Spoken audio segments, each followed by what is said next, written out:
राम जन्मभूमि देश के सबसे लंबे केस में से एक है, लेकिन 5 अगस्त 2020 का दिन सुनहरे अक्षरों में दर्ज हो गया है। 1528 से लेकर 2020 तक अयोध्या के पूरे 452 सालों के इतिहास में कई मोड़ आए। विवाद, विध्वंस, निर्माण, उद्घाटन तक की जो राम जन्मभूमि का इतिहास है उसे आज समझते हैं। वैसे तो अवध नगरी मूल रूप से अयोध्या मंदिरों का शहर ही कहा जाता है। अयोध्या नगरी को भगवान श्री राम के पूर्वज विवस्वान, सूर्यपुत्र वैवस्वत मनु द्वारा बसाया गया था। इसीलिए अयोध्या नगरी में सूर्यवंशी राजाओं का राज महाभारत काल तक रहा। अयोध्या नगरी के दशरथ महल में ही प्रभु श्री राम का जन्म हुआ। धन धान्य और रत्न आभूषणों से भरी इस नगरी की अतुलनीय छटा और खूबसूरत इमारतों का वर्णन वाल्मीकि रामायण में भी मिलता है। इसीलिए तो महर्षि वाल्मीकि ने रामायण में अयोध्या नगरी की शोभा की तुलना करते हुए इसे दूसरा इंद्रलोक कहा है। लेकिन भगवान श्री राम के जल समाधि लेने के बाद अयोध्या कुछ समय के लिए उजाड़ हो गई थी। कहा जाता है कि राम जी के पुत्र कुश ने फिर से अयोध्या का पुनर्निर्माण कराया और इसके बाद सूर्यवंश की अगली 44 पीढ़ियों तक इसका अस्तित्व चरम पर रहा। इसके बाद महाभारत काल में हुए युद्ध के बाद भी अयोध्या फिर से उजाड़ हो गई। पौराणिक कथा कहानियों के अनुसार प्राचीन काल में भगवान श्री राम के जल समाधि लेने के बाद और महाभारत युद्ध के बाद अयोध्या उजाड़ होने और फिर से बसने का वर्णन मिलता है। लेकिन श्री राम जन्मभूमि अयोध्या और यहाँ बने श्री राम मंदिर को एक नहीं बल्कि कई बार आक्रमणों का सामना करना पड़ा। अयोध्या को नष्ट करने के लिए मुगलों द्वारा कई अभियान भी चलाए गए। मंदिर में बाबरी ढांचा खड़ा किया गया, भव्य मंदिर तोड़कर मस्जिद बनवाए गए, लेकिन प्रभु श्री राम की जन्मभूमि कभी नष्ट न हो सकी। वैसे तो अयोध्या नगरी का इतिहास त्रेता युग से भी पुराना है, लेकिन आपको बताएंगे अयोध्या नगरी में विवाद से लेकर विध्वंस, निर्माण, उद्घाटन तक श्री राम जन्मभूमि अयोध्या के लगभग 500 वर्ष कैसे गुजरे। तो अयोध्या राम जन्मभूमि के सबसे लंबे चलने वाले केस में से एक है। का इतिहास बहुत पुराना है। 1528 से लेकर 2023 तक राम जन्मभूमि के पूरे 495 वर्षों का इतिहास कई ऊंच नीच से गुजरा। इसमें 9 नवंबर 2019 का दिन बेहद खास रहा, जब 5 जजों की संवैधानिक बेंच ने ऐतिहासिक फैसला सुनाया। 1528 में मुगल बादशाह बाबर ने सिपह सलाहकार वीर वाकी ने विवादित जगह पर मस्जिद का निर्माण करवाया। इस स्थान को लेकर हिंदू समुदाय के लोगों द्वारा यह दावा किया गया कि यहाँ भगवान श्री राम की जन्मभूमि है। इस स्थान पर प्राचीन मंदिर भी था। हिंदू पक्ष के लोगों ने मस्जिद में बने 3 गुंबदों में से एक गुंबद के नीचे भगवान राम का जन्म स्थान बताया। 1853 से 1949 तक श्री राम जन्मभूमि पर यहाँ मस्जिद का निर्माण किया गया। वहाँ के आसपास के कई स्थानों पर पहली बार 1853 में दंगे हुए।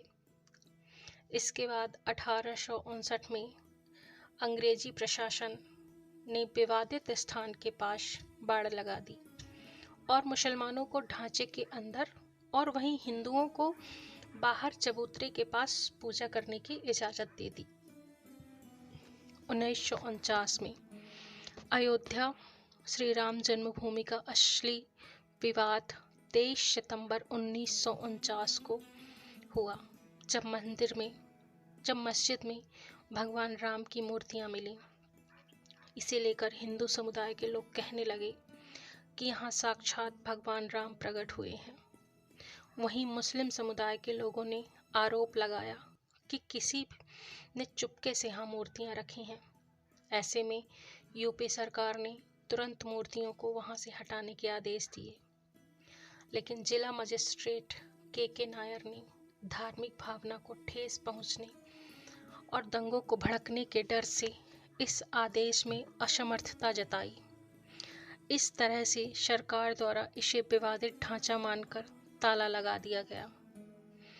1950 फैजाबाद के सिविल कोर्ट में 2 अर्जी दाखिल हुई। इसमें एक तो विवादित भूमि पर रामलला की पूजा की इजाज़त और दूसरी मूर्ति रखे जाने की इजाज़त पर थी। 1961 यूपी सुन्नी वक्फ बोर्ड ने एक अर्जी दाखिल की और विवादित भूमि पर पोजीशन और मूर्तियों को हटाने की मांग की। 1984 1 फरवरी 1986 में यूसी पांडे की याचिका पर फैजाबाद के जिला जज के.एम. पांडे ने हिंदुओं को पूजा करने की इजाज़त दे दी और ढांचे पर लगे ताले को हटाने का आदेश दिया। 1992 यह दंगा ऐतिहासिक रहा। 6 दिसंबर 1992 को वीएचपी और शिवसेना समेत कई हिंदू संगठन के लाखों कार्यकर्ताओं ने विवादित ढांचे को गिरा दिया। इससे देश भर में सांप्रदायिक दंगे हुए और हजारों की तादाद में लोग मारे गए।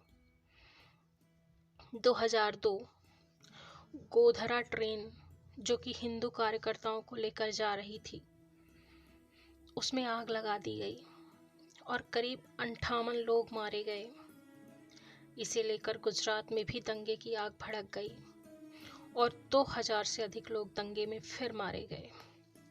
2010 इलाहाबाद कोर्ट ने फैसले पर विवादित भूमि को सुन्नी वक्फ बोर्ड, रामलला विराजमान और निर्मोही अखाड़ा के बीच 3 बराबर हिस्सों में बांटने का आदेश दिया।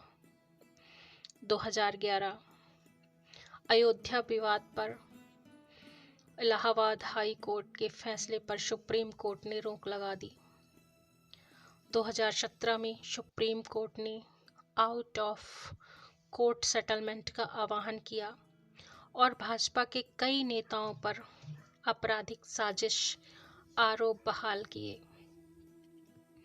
2019 8 मार्च 2019 को सुप्रीम कोर्ट के मामले को मध्यस्थता के लिए भेजा और 8 सप्ताह के भीतर कार्यवाही को खत्म करने के आदेश दिए। इसके बाद 1 अगस्त को मध्यस्थता पैनल ने रिपोर्ट पेश की और 2 अगस्त को सुप्रीम कोर्ट मध्यस्थता पैनल मामले में समाधान निकालने में कामयाब नहीं रही।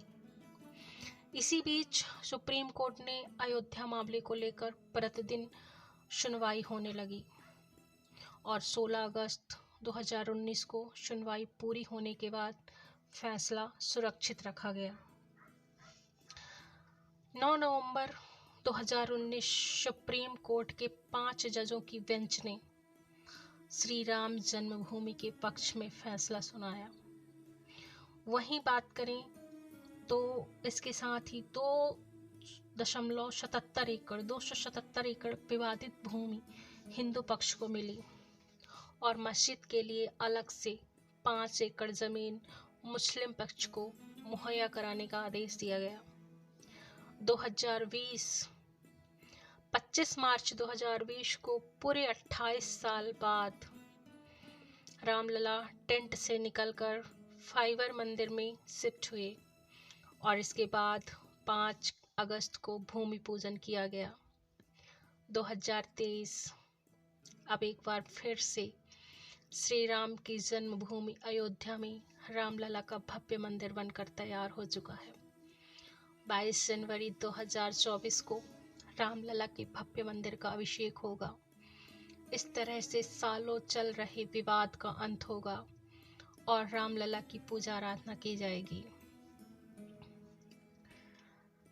करीब 500 सालों के लंबे इंतजार और कड़ी लड़ाई के बाद आखिरकार 22 जनवरी 2024 को श्री राम जन्मभूमि अयोध्या में भव्य मंदिर का अभिषेक समारोह आयोजित किया जाएगा। यह सनातन प्रेमियों के लिए उत्साह, खुशी, भक्ति का पल होगा। यह अवसर एक त्योहार के समान मनाया जाएगा। 22 जनवरी को राम मंदिर के अभिषेक व प्राण प्रतिष्ठा के बाद 24 जनवरी 2024 को प्रधानमंत्री नरेंद्र मोदी द्वारा मंदिर का उद्घाटन किया जाएगा। फिर सभी भक्तगण मंदिर में रामलला के दर्शन कर पाएंगे। बोलिए जय श्री राम।